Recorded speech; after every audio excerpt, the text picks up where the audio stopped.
Hello everyone, कैसे हैं आप सभी लोग। आई होप सभी अच्छे होंगे। तो फाइनली हम लोग स्टार्ट कर रहे हैं अपने यूनिट 4 ऑफ मेडिसिन केमिस्ट्री और ये आपका सेमेस्टर 5th है। तो 3 यूनिट मैंने इसमें कंप्लीट कर दी हैं। आई होप आपने वो सारे वीडियो लेक्चर्स कंप्लीट कर लिए होंगे, देख लिए होंगे, नोट्स बना लिए होंगे। ठीक है। तो आज जो आपका यूनिट 4 है, अगर मैं यूनिट 4 में दिखाऊँ तो बेसिकली आपके इसमें 6 चैप्टर हैं। Drug acting on the endocrine system, sex hormone, drug for the erectile dysfunction, oral contraceptive, corticosteroid, thyroid and anti thyroid, है ना। और इसके अंदर आपकी ड्रग्स भी दी गई हैं। तो सारे के सारे पॉइंट आपके एग्ज़ाम पॉइंट ऑफ व्यू से इम्पोर्टेंट ही हैं। तो इस वाली वीडियो में हम स्टार्टिंग की जो 3 चैप्टर हैं, that is drug acting on endocrine system, sex hormone और drug for the erectile dysfunction, इन तीनों चैप्टर को हम लोग इस वीडियो के अंदर कंप्लीट करेंगे। बाकी के 3 मैं आपको नेक्स्ट वाली वीडियो में कंप्लीट कराऊंगी। नोट्स आपको मेरे टेलीग्राम चैनल पे मिल ही जाएंगे और उसकी जो लिंक है वो डिस्क्रिप्शन बॉक्स में आप जाके चेक कर सकते हो। तो फाइनली मैंने यहाँ पे सारे चैप्टर्स के नाम लिख दिए हैं। आपका यूनिट नंबर 4 है, सेमेस्टर 5th है आपका। ठीक है, मेडिसिनल केमिस्ट्री सब्जेक्ट है। स्टार्टिंग के जो 3 चैप्टर हैं वो हम लोग इसके अंदर आज कंप्लीट करने वाले हैं। तो सबसे पहले मैं बात करती हूँ जो आपका पहला चैप्टर है, that is drug acting on the endocrine system. हम उन वाली ड्रग्स की बात करने जा रहे हैं जो कि हमारे एंडोक्राइन सिस्टम के ऊपर काम करती हैं। ठीक है। इससे पहले हम लोग समझ लेते हैं कि एंडोक्राइन सिस्टम होता क्या है। एंडोक्राइन सिस्टम जो है, देखो, जितने भी हमारी ग्लैंड्स प्रेजेंट होती हैं, जो हम ग्लैंड्स के बारे में पढ़ते हैं, दैट इज़ हाइपोथैलेमस है, पिट्यूटरी है, पेनक्रियास है, या फिर आपका थायराइड है, या फिर पैराथायराइड है। तो जितने भी हमारे ग्लैंड वाला पार्ट होता है वो सारा हमारा किस में आता है, एंडोक्राइन सिस्टम, या फिर ग्लैंड सिस्टम के नाम से भी हम लोग इसको बोल सकते हैं एंडोक्राइन सिस्टम को।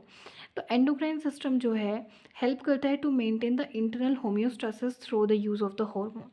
हार्मोन का यूज़ करके जो इंटरनल होम्योस्टेसिस होता है उसको मेंटेन करने में हेल्प करता है हमारा एंडोक्राइन सिस्टम। अब होम्योस्टेसिस का क्या प्रोसेस होता है वो तो आप अपने सैम 1 के अंदर भी पढ़ चुके होंगे। एक तरीके से जो हमारे हार्मोन होते हैं वो हमारे केमिकल मैसेंजर होते हैं जो कि डायरेक्टली ग्लैंड के थ्रू रिलीज़ किए जाते हैं आपके ब्लड स्ट्रीम में। जैसे कि आपका एक पैनक्रियास है, तो पैनक्रियास के थ्रू क्या हार्मोन रिलीज़ होता है, इंसुलिन, तो वो डायरेक्टली हमारे ब्लड स्ट्रीम के अंदर ही रिलीज़ किया जाता है। ठीक है। तो इतना डिटेल में एंडोक्राइन सिस्टम तो आप अपना पहले भी पढ़ चुके होंगे, मैंने यहाँ पे आपको इंट्रो बता दिया है। तो इसमें जो आपका टर्म आता है drug acting on endocrine system में, तो इसमें जो टॉपिक है वो है क्या एक्चुअल में, that is nomenclature, stereochemistry, metabolism of steroid. इसके अंदर आप ये सारी पढ़ेंगे कि नोमेनक्लेचर बताना है, स्टीरियोकेमिस्ट्री बतानी है और मेटाबॉलिज्म बताना है स्टेरॉइड का, बिकॉज स्टेरॉइड ही आपकी यूज़ करी जाती है एंडोक्राइन सिस्टम के अंदर। तो बात करते हैं अपना nomenclature, stereochemistry and metabolism of the steroid. Basically अगर देखा जाए तो steroid are the class of natural organic organic compound produce naturally in the body. जो हमारे स्टेरॉइड्स होते हैं वो ऑर्गेनिक कंपाउंड होते हैं और ये हमारी बॉडी के अंदर नेचुरली प्रोड्यूस होता है। ऐसा नहीं कि हमने बाहर से इनको कहीं से लेना है, बट देखो कुछ जो है कुछ कंडीशंस में इनको बाहर से भी ले लिया जाता है, बट ये हमारे नेचुरली प्रोड्यूस होते हैं हमारी बॉडी के अंदर and belong to the class of the organic compound. अब हम बात कर लेते हैं इसके स्ट्रक्चर की, कि हमारे जो स्टेरॉइड होते हैं उसमें आपकी 4 फ्यूज रिंग होती हैं, ABCD, जिनको स्टेरॉइडल रिंग के नाम से जाना जाता है। आप इसका स्ट्रक्चर देख सकते हो, इसमें देख लो आपको ABCD 4 रिंग है और आपस में बिल्कुल फ्यूज्ड है और इनको हम लोग बोलेंगे स्टेरॉइडल रिंग। जो स्टेरॉइडल रिंग होती है कंटेन्स 17 कार्बन। इसके अंदर कितने, 17 कार्बन आपको देखने के लिए मिलेंगे। देखो जो एक तरीके से बेंजीन रिंग है तो 6 कार्बन है इसके, 6 इसके। आप नंबरिंग भी कर सकते हो 1 2 3 4 5 6 7 8, ठीक है, पूरे आपके 17 कार्बन इसके अंदर होते हैं। अब आप इसको यहाँ पे अच्छे से देख लो, क्योंकि आगे जब हम नोमेनक्लेचर पढ़ेंगे या फिर इनके कंपाउंड्स को और पढ़ेंगे तो इसमें वो आपका एक बेसिक स्ट्रक्चर रहेगा। बिल्कुल सिंपल है। यहाँ पे 2 बेंचिंग रिंग है, फ्यूज्ड है आपस में, इसके ऊपर एक और रिंग है और एक यहाँ पे हमारी साइक्लोपेंटेन है, क्योंकि बेंजीन नहीं है ना, मतलब साइक्लोहेक्सेन तो नहीं है, साइक्लोपेंटेन है। अब देखो ये बनता कैसे है, अगर मैं बताऊं कि इसकी फॉर्मेशन कैसे होती है, तो हमारे पास होता है फिनैंथ्रीन, जो आपने अपनी ऑर्गेनिक केमिस्ट्री में पढ़ा होगा। फिनैंथ्रीन का आपने कराना होता है हाइड्रोजनेशन। हाइड्रोजनेशन कराओगे दैट मीन्स हाइड्रोजन को ऐड करोगे। अब मैंने अगर हाइड्रोजन को ऐड करना है इसमें, तो मैंने क्या, डबल बॉन्ड को यहाँ से हटाना पड़ेगा। आई बात समझ में? कहने का मतलब है कि सपोज़ आपका इस तरीके से है, वेट, देखो यहाँ पे दिखाती हूँ। अगर आपका इस तरीके से डबल बॉन्ड है और मैंने इसमें हाइड्रोजन ऐड करना है ना, मैंने इसमें क्या, एक्चुअली यहाँ पे हाइड्रोजन इस तरीके से लगे हुए हैं, ठीक है। बट मैंने इसमें 2 हाइड्रोजन को और ऐड करना है। तो 2 हाइड्रोजन को ऐड करने के लिए मुझे यहाँ से एक बॉन्ड हटाना पड़ेगा ना, तभी तो मैं 2 हाइड्रोजन को ऐड कर पाऊँगी। तो इस तरीके से इसमें आपने जो हाइड्रोजन को ऐड करोगे आप, तो यहाँ के जो डबल बॉन्ड है वो यहाँ से रिमूव हो जाएंगे। तो अब ये मेरा क्या बन गया, पर हाइड्रोफिनैंथ्रीन। अब पर हाइड्रोफिनैंथ्रीन में मैंने ऐड कराना है अपना साइक्लोपेंटेन। जब मैं साइक्लोपेंटेन में इसको ऐड कराऊंगी, इस वाले कंपाउंड से जब ऐड कराऊंगी, तो ये क्या बनेगा, साइक्लो, देखो इतना तो ये हो गया स्टार्टिंग में, तो ये हो गया साइक्लोपेंटेन, फिर पर हाइड्रोफिनैंथ्रीन, तो पूरा कंपाउंड बन जाता है आपका साइक्लोपेंटेन पर हाइड्रोफिनैंथ्रीन। तो इस तरीके से आपका जो है स्टेरॉइड बनता है। स्टेरॉइड का बेसिक स्ट्रक्चर आपका ये है, अच्छे से देख लीजिए, बार बार बना के देखिए। अब अगर मैं बात करूँ तो chemically these hydrocarbon are cyclopentene per hydrophenanthrene. Basically जो हमारा कंपाउंड एक हाइड्रोकार्बन है, बिकॉज इसके अंदर कार्बन और हाइड्रोजन नहीं प्रेजेंट है, कोई और कंपाउंड तो है नहीं, तो ये हमारा क्या है, हाइड्रोकार्बन की क्लास से बिलोंग करता है। इसमें आपकी 5 मेम्ब्रेन साइक्लोपेंटिंग रिंग होती है। जो आपने डी वाली रिंग देखी थी वो क्या थी आपकी, साइक्लोपेंटेन की रिंग थी। और जो 3 रिंग होती हैं उनको हम कंबाइन करके क्या बोलते हैं, फिनैंथ्रीन बोलते हैं। ठीक है, तो आपस में पूरा का पूरा कंपाउंड क्या बन जाता है, पर हाइड्रोफिनैंथ्रीन। अब जो मेरा पर हाइड्रोफिनैंथ्रीन है ना, वो एक सैचुरेटेड डेरिवेटिव है फिनैंथ्रीन का, है ना। सैचुरेटेड बोले तो उसमें केवल सिंगल बॉन्ड प्रेजेंट है, तो फिनैंथ्रीन का ही डेरिवेटिव है जो हमारा पर हाइड्रोफिनैंथ्रीन है। अगर मैं आपको दिखाऊँ यहाँ पे कि जो मेरा पर हाइड्रोफिनैंथ्रीन है, ये मेरा फिनैंथ्रीन के डेरिवेटिव है ना, मतलब फिनैंथ्रीन से ड्राइव हुआ, और ये सैचुरेटेड कंपाउंड है बिकॉज इसके अंदर आपके सिंगल बॉन्ड प्रेजेंट है। ठीक है, अब मैं बात कर लेती हूँ इसकी नॉमेनक्लेचर की, कि नॉमेनक्लेचर क्या है आपका स्टेरॉयडल हाइड्रोकार्बन का, या फिर स्टेरॉयड का नॉमेनक्लेचर। अब देखो स्ट्रक्चर तो वो सेम है, स्ट्रक्चर में तो कोई चेंज नहीं हुआ है यहाँ पे, बस आपने इसकी नंबरिंग याद रखनी है कि नंबरिंग कैसे करनी है। तो आप स्टार्ट करोगे रिंग ए से 1 2 3 4 5 देन 6 7 8 9 और 10, है ना। पूरा एक इस तरीके से सर्किल बन गया 10। इसको अलग हटा दो, फिर आप यहाँ से नंबरिंग करोगे 11 12 13 14 15 16 17। तो इस तरीके से आपने नंबरिंग इसकी प्रॉपर याद रखनी है। अगर इसमें मैं बताऊँ कि रिंग ए बी एंड सी ये क्या है, आपके साइक्लोहेक्सेन है। इस वाली रिंग को अगर हटा दिया जाए तो ये जितनी भी रिंग है ये क्या है, आपकी साइक्लोहेक्सेन रिंग है। और जो आपकी रिंग डी है वो क्या है, आपकी साइक्लोपेंटेन की रिंग है। ये वाली जो रिंग है आपकी साइक्लोपेंटेन की रिंग है। अगर रिंग ए बी सी ये क्या है, इनको बोला जाता है पर हाइड्रोफिनैंथ्रीन। मतलब कि अगर इस वाले कंपाउंड को हटा दिया जाए तो ये कंपाउंड क्या बनेगा, दैट इज पर हाइड्रोफिनैंथ्रीन। और रिंग डी जो है वो आपकी साइक्लोपेंटेन है। दोनों को कंबाइन करके क्या बन गया, साइक्लोपेंटेन पर हाइड्रोफिनैंथ्रीन। ये इस तरीके से हम अपना नॉमेनक्लेचर करते हैं स्टेरॉइड का। अब इससे हमारे कंपाउंड और बनते हैं, जैसे कि आपकी रिंग थी, जो हमारी भी एक प्रॉपर रिंग होती है ना, जो स्टेरॉइड का मैंने पहले स्ट्रक्चर दिखाया था, जो रिंग है इसको हम लोग बोलते हैं कॉमन नेम में गोनेन, है ना। इसमें कार्बन 17 प्रेजेंट होते हैं, इसको गोनेन बोला जाता है। अगर मैं इसमें एक और कार्बन ऐड कर दूँ, मतलब यहाँ पे तो इतना तो 17 था, अब मैंने 18 कार्बन और ऐड कर दिए, ये वाला कार्बन, है ना। तो ये मेरा बन गया ईस्ट्रीन, जिसमें मेरे कितने कार्बन 18 प्रेजेंट होते हैं। इसी तरीके से अगर मैं थर्ड वाले की बात करूँ तो 18, फिर मैंने एक कार्बन और ऐड कर देना है, तो ये बन गया 19। इसको बोला जाता है एंडोस्ट्रेन। एंडोस्ट्रेन जिसमें आपके कार्बन 19 है। देखो अगर आपको एक बेसिक स्ट्रक्चर याद हो जाती है स्टेरॉइड की, तो बस आपने इसमें कार्बन की पोजीशन याद रखनी है। कार्बन की पोजीशन याद रखो, इससे आपका कंपाउंड बन जाएगा। तो 18 19, फिर मैंने एक और ऐड करना है 20 और 21, तो ये बन जाता है मेरा प्रेग्नेंट। इसको बोलते हैं, इसमें कार्बन आपकी 21 होता है। इसी तरीके से और अगर मैं इस चेन को बढ़ा देती हूँ तो बन जाता है कॉलन, जिसमें मेरे कार्बन 24 होता है। तो अगर आप इनको 2 से 3 बार बना के देखोगे ना, तो आपके माइंड में ऑलरेडी फिट हो जाएंगे, याद हो जाएंगे आपको। इसके अंदर और एक बात याद रखनी है आपने, कि जो सॉलिड लाइन होती है वो इंडिकेट करती है कि जो भी आपका कंपाउंड है that is above the plane, और जो डॉटेड लाइन होती है वो डिनोट करती है कि जो आपका ग्रुप है वो बिलो द प्लेन है। अगर कहीं पे आपको सॉलिड लाइन दिखती है तो वो हमारा कॉन्फ़िगरेशन रहेगा बीटा, और अगर आपको कहीं पे डॉटेड लाइन दिखती है तो वो हमारा रहेगा कॉन्फ़िगरेशन अल्फ़ा। ठीक है, कहने का मतलब ये है कि आप स्टार्ट करो 1 2 3 4 5। 5 वाली पोजीशन पे आपको क्या दिख रहा है, सॉलिड वाली लाइन दिख रही है, ऐसी वाली लाइन दिख रही है ना, सॉलिड लाइन दिख रही है, तो 5 बीटा गोनेन। कंपाउंड क्या है आपका, गोनेन है, 17 कार्बन प्रेजेंट है इसमें। लेकिन अगर आपको 5 पोजीशन के ऊपर डॉटेड लाइन दिखती है तो उसको बोलेंगे 5 अल्फा गोनेन, क्योंकि हम लोग डॉटेड लाइन के लिए अल्फा कॉन्फ़िगरेशन यूज़ करते हैं। तो इस तरीके से आप नॉमेनक्लेचर करते हो किसका, स्टेरॉइड का। अब यहाँ पे देखो stereo chemistry of steroid. Second जो पार्ट है, हमने बात करनी है स्टेरॉइड के स्टीरियो केमिस्ट्री के बारे में। अगर देखा जाए तो इसमें 6 एसिमेट्रिक कार्बन प्रेजेंट होता है। एसिमेट्रिक कार्बन कौन सा होता है? कोई भी ऐसा वाला कार्बन जिसके जो चारों बॉन्ड हैं वो डिफरेंट ग्रुप है, मतलब यहाँ हाइड्रोजन है या CH3 है या क्लोरीन है, ब्रोमीन है, ऐसा कोई भी कार्बन जो 4 डिफरेंट ग्रुप से बाइंड होता है उसको हम लोग बोलते हैं एसिमेट्रिक कार्बन। तो इसमें आपके जो आपका एस्टेरॉयड होता है उसमें 6 एसिमेट्रिक कार्बन प्रेजेंट होते हैं, दैट इज़ 5, 8, 9, 10, 13, 14। ये जितने भी कार्बन है आपके एसिमेट्रिक कार्बन है जो कि 4 डिफरेंट ग्रुप से अटैच्ड हैं इन द न्यूक्लियस। देयरफॉर अब इसमें जो है आपके 6 एसिमेट्रिक कार्बन है तो इसकी जो ऑप्टिकल एक्टिव फॉर्म बनती है वो कितनी पॉसिबल है? 64 पॉसिबल है। इसमें से भी जो आपका कोलेस्टेरेन, एन्फ्रोस्ट्रेन और प्रेग्नेंट है वो आपके दो कन्फर्मेशन के अंदर एग्जिस्ट करती हैं जो आपने पहले भी पढ़ रखे हैं, दैट इज़ चेयर फॉर्म और बोट फॉर्म। तो आप देख सकते हो चेयर एंड बोट फॉर्म इस तरीके से बनाना होता है। इसमें से भी जो आपकी चेयर फॉर्म होती है वो ज़्यादा स्टेबल होती है than the boat form due to the less angle strength.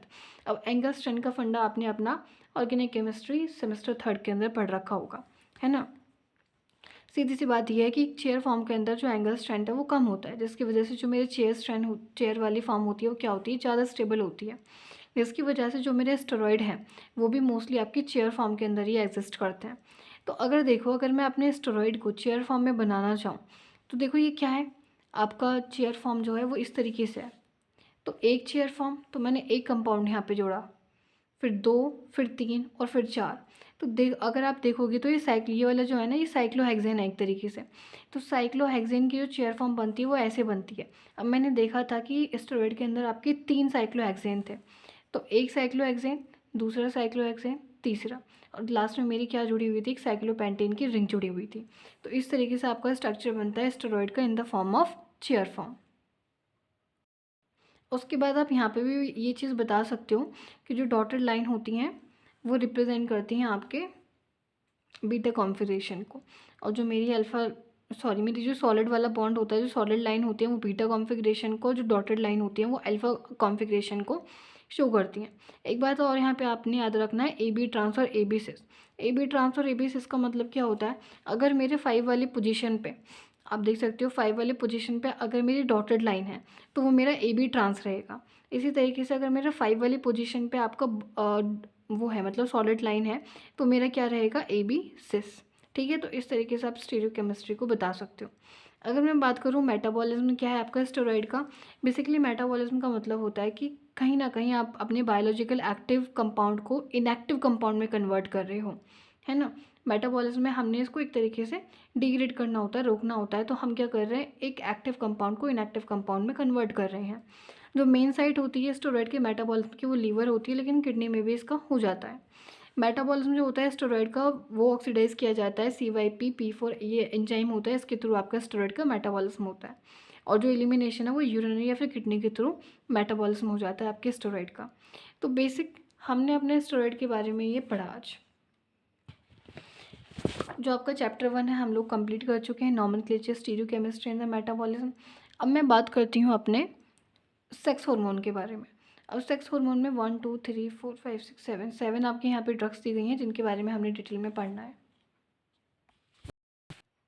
Okay जी, तो ये है आपका chapter 2, that is sex hormone. तो हार्मोन आर द सब्सटेंस जो कि सिक्रीट होती हैं डक्टलेस ग्लैंड के थ्रू, और केवल small amount of necessary to the physiological. ऐसा नहीं है कि हमें हार्मोन लार्ज अमाउंट में चाहिए, केवल इनकी स्मॉल अमाउंट चाहिए होती है फिजियोलॉजिकल रिएक्शन देने के लिए बॉडी में, है ना। और डक्टलेस ग्लैंड के थ्रू ही हमारी बॉडी के अंदर सिक्रीट किए जाते हैं। ठीक, जो सेक्स हार्मोन है वो बिलोंग करते हैं आपकी स्टेरॉयडल क्लास से ही, जो अभी मैंने क्लास आपको पढ़ाई थी उससे ही हमारे सेक्स हार्मोन बिलोंग करते हैं।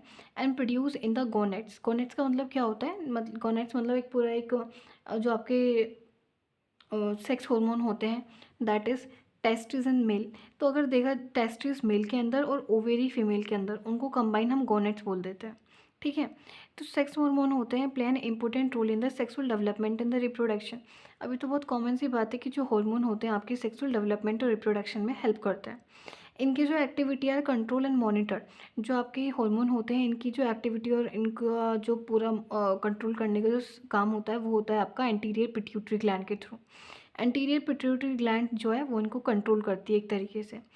ठीक है, तो ये आपका सेक्स हार्मोन का यहाँ पे इंट्रो है।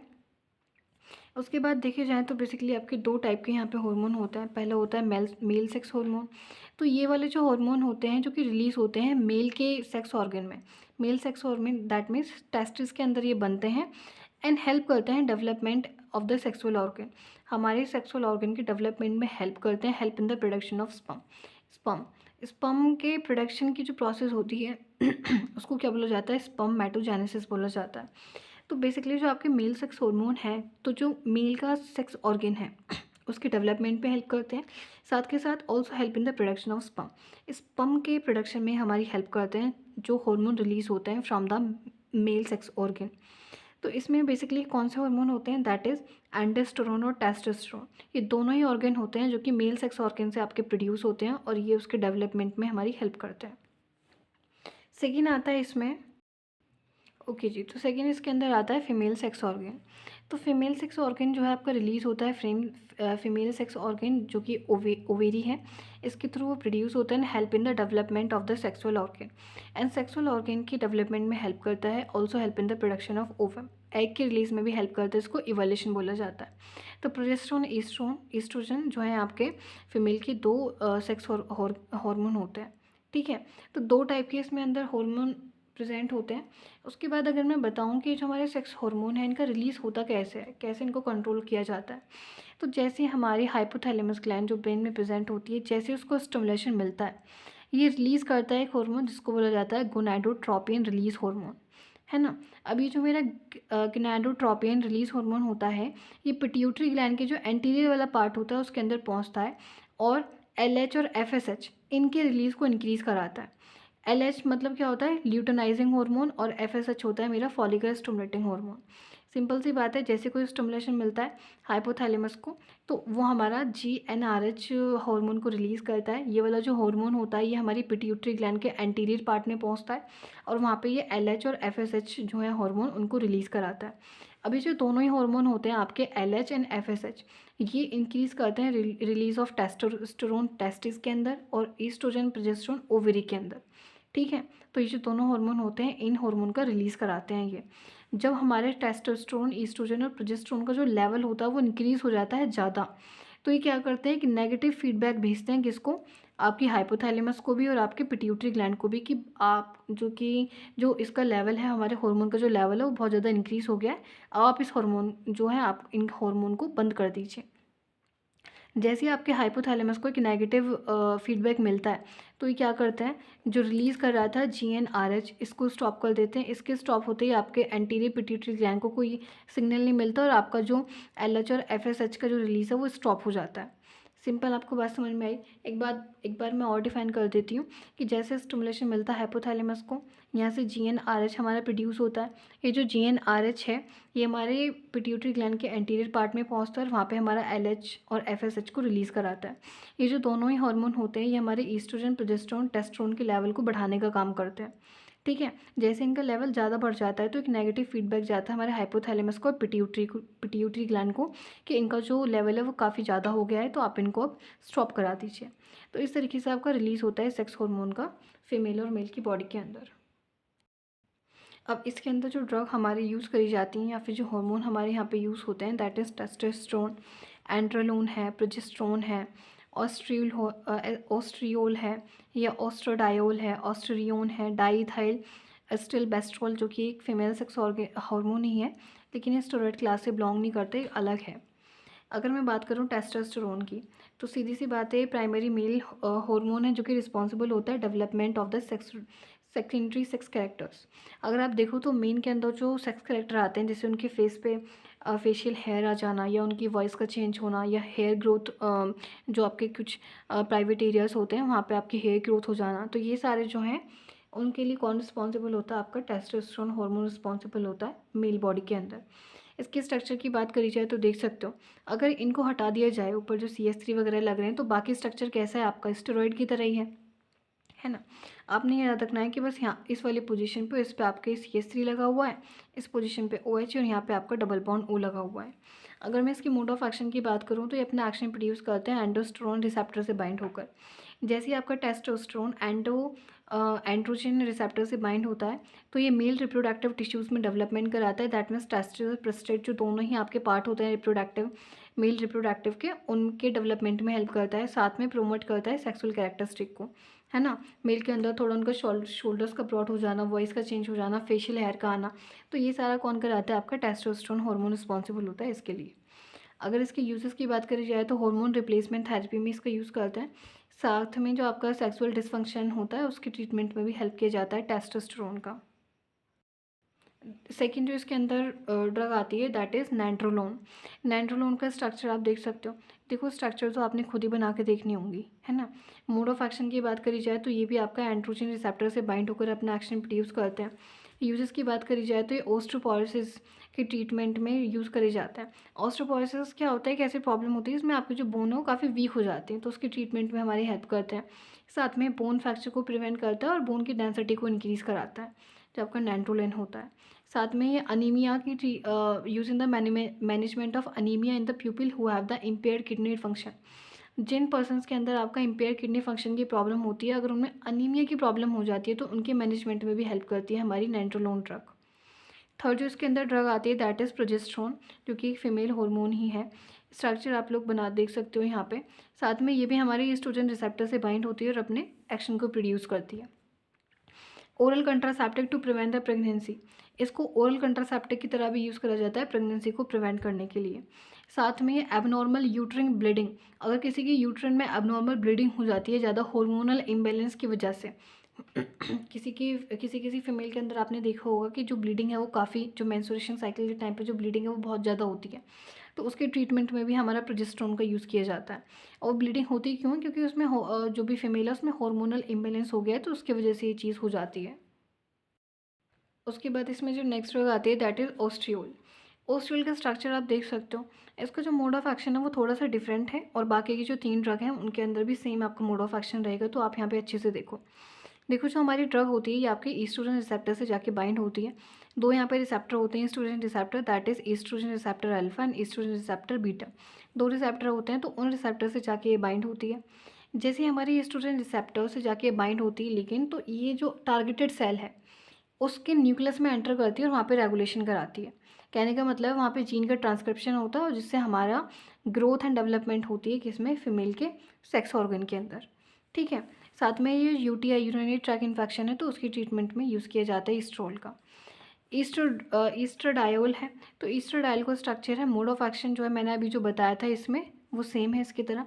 यूजेस की बात करें तो development of the secondary sex character, growth hormone की तरह यूज़ किया जाता है और ट्रीटमेंट ऑफ ऑस्टियोपोरोसिस, अगर आपकी जो बोन है उनमें अगर वीक हो गई है ज़्यादा या उनमें ज़्यादा पेन होना शुरू हो गया है तो उस कंडीशन में जो है यूज़ किया जाता है ओस्ट्राडायोल का। नेक्स्ट जो इसके अंदर ड्रग आती है दैट इज़ ओस्ट्रोन। तो ओस्ट्रोन का स्ट्रक्चर सेम है, मतलब थोड़ा सा डिफरेंट है, मोड ऑफ एक्शन सेम है। बाकी ये प्री मोनोपॉजल और पोस्ट मोनोपॉजल जो सिम्टम्स आने शुरू हो जाते हैं उनकी ट्रीटमेंट में हमारी हेल्प करती है ये ड्रग। उसके बाद जो नेक्स्ट इसके अंदर ड्रग है जो कि आपका एक फीमेल हार्मोन है दैट इज़ डाईइथाइल स्टिलबेस्ट्रॉल। इसका स्ट्रक्चर थोड़ा सा डिफरेंट है क्योंकि स्टेरॉइड क्लास से बिलोंग नहीं करती है। Diffuse into the their target cell, अपने टारगेट सेल के ऊपर जाके एकदम डिफ्यूज़ होती है, इंटरेक्ट करती है प्रोटीन रिसेप्टर से। प्रोटीन रिसेप्टर मतलब अपना ईस्ट्रोजन रिसेप्टर्स, तो ईस्ट्रोजन रिसेप्टर से ही बाइंड होती है ये।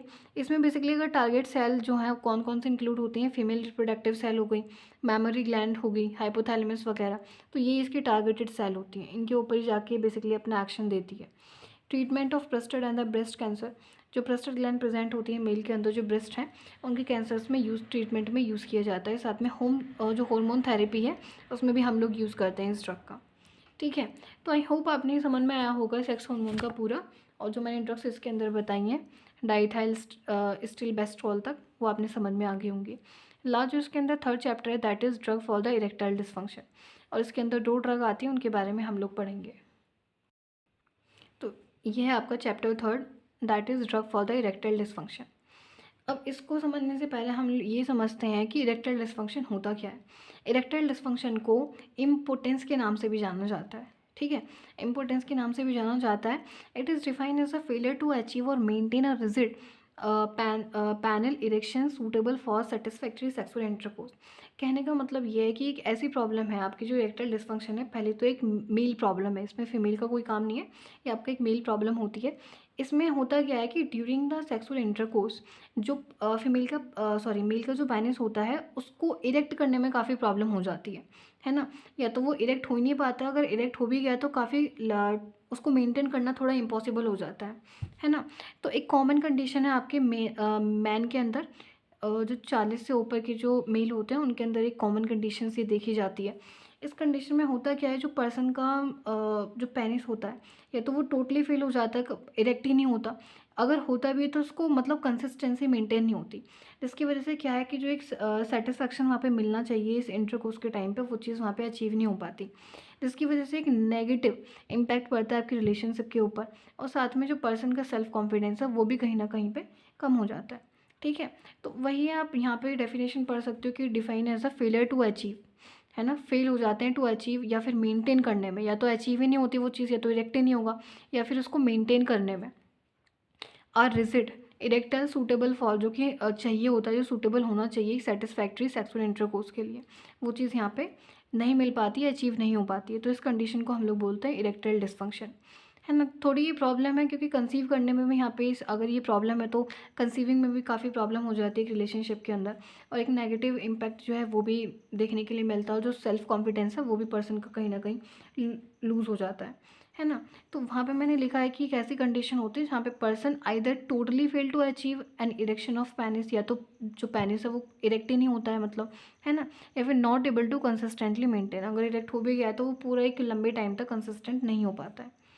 इसके अगर कॉजेज़ देखे जाएँ तो एक पहला कॉज ये है कि पेनिस वाले एरिया में जो ब्लड फ्लो है वो काफ़ी कम है, या पर्सन डिप्रेशन या एंजाइटी में है, तो उस कंडीशन में देखो कहीं ना कहीं माइंड का भी है ना, अगर आपको पहले अपने मन थोड़ा बनाना पड़ेगा। ठीक है, तो डिप्रेशन एंजाइटी अगर किसी पर्सन को है तो उसमें उस केसेस में इरेक्टाइल डिस्फंक्शन की प्रॉब्लम हो सकती है।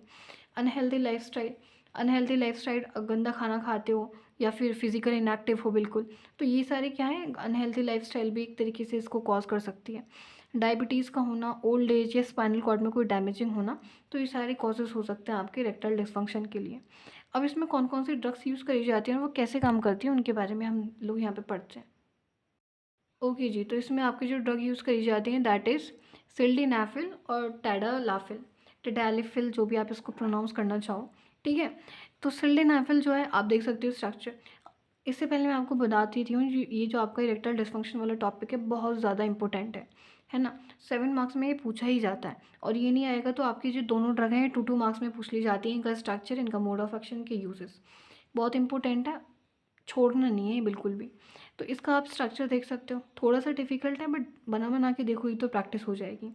तो ये जो आपकी सिल्डेनाफिल वाली ड्रग्स है ना, अगर आप इसको empty stomach 1 hour before sex अगर लेते हो, ठीक है, तो इसकी थोड़ी सी ज़्यादा इफेक्टिव ही मानी जाती है। अब देखो इसका मोड ऑफ एक्शन देखो, जैसे कोई भी सेक्सुअल स्टिमुलेशन हुआ, है ना, कुछ स्टिमुलेशन तो मिलेगा ही ना, तो जैसे अगर कोई भी सेक्सुअल स्टिमुलेशन मिलता है तो जो नाइट्रिक ऑक्साइड का जो लेवल है वो इंक्रीज़ हो जाता है। उसके लेवल से इंक्रीज़ होने से जो आपका ग्वेनालाइल साइक्लेज का जो अमाउंट होता है वो इंक्रीज़ होता है। अब ये वाला जो एंजाइम होता है ना, ये आपका जीटीपी को किस में कन्वर्ट करता है, सीजीएमपी में कन्वर्ट करता है। यहीं से इतना देखो, अगर आप केवल इतना देखो अभी, ये इसको सीजीएमपी में कन्वर्ट करता है। ये जो सीजीएमपी है क्या कराता है, वेज़ोडाइलेशन कराता है, वेज़ोडाइलेशन से आपका ब्लड फ्लो इंक्रीज़ होता है पेनिस में, और इरेक्शन हो जाता है, इरेक्ट हो जाता है वो, है ना। लेकिन प्रॉब्लम तब आती है कि ये वाला पार्ट हमारा जो सीएमपी है, ये फॉस्फोडाइस्टरेज 5 एंजाइम की प्रेजेंस में जीएमपी में कन्वर्ट हो जाता है। तो ये वाली साइकिल तो हमारी स्टॉप हो जाती है, मतलब ये वाली साइकिल जो हमारी हो रही थी ग्वेनल साइक्लेज में सीएमपी में कन्वर्ट होना, देन वेसोडाइलेशन होना, तो ये साइकिल तो हमारी स्टॉप हो जाती है। अब क्या होता है कि सीएमपी मेरा फॉस्फोडाइस्टरेज 5 एंजाइम की प्रेजेंस में जीएमपी में कन्वर्ट होता रहता है। अब ये इसमें कन्वर्ट हो जाएगी तो इरेक्शन नहीं हो पाएगा हमारा, इसी चीज़ को हमने रोकना है। तो हमारी जो सिल्डेनाफिल वाली ड्रग होती है वो इसी एंजाइम को स्टॉप कर देती है। ये वाला एंजाइम यहाँ पे स्टॉप हो जाएगा तो ये पूरी साइकिल यहाँ पे रुक जाएगी। ये साइकिल रुकेगी तो हमारी ये वाली साइकिल कंटिन्यू रहेगी, ये वाली साइकिल कंटिन्यू रहेगी तो इरेक्शन हो जाएगा। इरेक्शन ही तो कराना है हमने, डिसफंक्शन जो इरेक्टाइल डिसफंक्शन हो रहा है उसको हमने ट्रीट करना है। तो ये वाली जो हमारी ड्रग्स होती है, ये इरेक्टाइल डिसफंक्शन की ट्रीटमेंट में, साथ में पल्मोनरी आर्टरियल हाइपरटेंशन जो हो जाता है एडल्ट्स के अंदर, उनकी ट्रीटमेंट में हमारा हेल्प करती है, इसका यूज़ किया जाता है। अब इसके अंदर जो नेक्स्ट वाली ड्रग है दैट इज़ टाडा लेफिल वाली ड्रग आती है। इसका स्ट्रक्चर देख सकते हो, ठीक है। इसका मोड ऑफ एक्शन जो यूजेस है वो सेम है जो अभी मैंने सिल्डेनाफिल के बारे में बताए थे। ये भी आपके इरेक्टाइल डिस्फंक्शन में और जो हाइपरटेंशन की प्रॉब्लम हो जाती है, पल्मोनरी आर्टरियल हाइपरटेंशन की जो प्रॉब्लम हो जाती है एडल्ट्स के अंदर, उनके ट्रीटमेंट में यूज़ किया जाता है। और ये भी हमारी फॉस्फोडाइस्टरेज 5 एंजाइम को स्टॉप करके अपना एक्शन प्रोड्यूस करती है, ठीक है। तो होप आपने समझ में आ गया होगा। और हमारे जो 3 चैप्टर हैं वो मैंने कंप्लीट कर लिए हैं इसमें, है ना। अपना 1 2 3 टॉपिक हमने कंप्लीट कर लिए हैं। बाकी इसकी जो नेक्स्ट वाली वीडियो होगी उसमें हम बाकी के जो 3 टॉपिक हैं उनको कंप्लीट कर लेंगे। तो इसके जो नोट्स हैं वो मेरे टेलीग्राम चैनल पे मिल जाएंगे और टेलीग्राम चैनल की जो लिंक है वो डिस्क्रिप्शन बॉक्स में मिल जाएगी। तब तक के लिए आप अपने नोट्स बनाते रहिए, अपना ध्यान रखिए। बाकी अगर आपको कोई भी क्वेश्चन क्वेरी या कुछ भी अगर आपको बोलना है तो आप मुझे कमेंट सेक्शन में बता सकते हो। Thanks to all of you, have a nice day, bye bye.